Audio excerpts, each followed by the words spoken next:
Is at the top of the agenda for the special legislative session, and state lawmakers this week talked about wanting to question the National Weather Service about the alerts sent out the morning of the July 4th floods.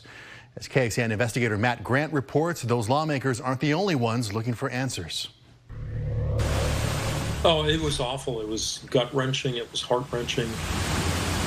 Horrified by the hill country flooding, this former National Oceanic Atmospheric Administration administrator says he was also concerned by what our investigation previously found: 6 vacancies at the National Weather Service Austin San Antonio office overseen by NOAA. Do you think that any of the cuts at the National Weather Service could have played any role in the response efforts? Yeah, as time passes, I'm more and more convinced that we're going to have to look carefully at specifically the impacts of the vacancy of the warning coordination meteorologist. Dr. Richard Spinrad, an Obama appointee who retired in January, says the warning coordination meteorologist is the gateway between warning alerts that did go out and using established connections to ensure local officials on the ground act on those alerts. I think would have been at least notification of someone in the vicinity to make sure that people who were in that flood zone were notified in ample time. But that, I think, is the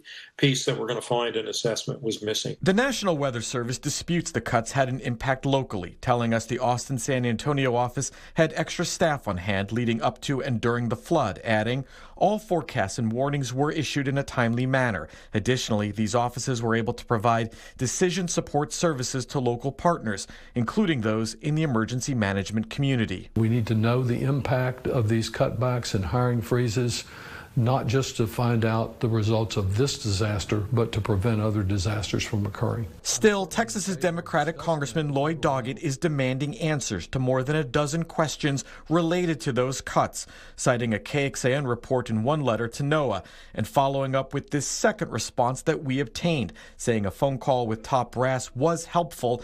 He now wants to see records of chat, call, and shift logs and radar archives, writing, "My understanding is no contacts were made directly to Camp Mystic or other private entities. Please advise if the level of contact was consistent with previous weather-related disasters." And when was the order for evacuation ordered?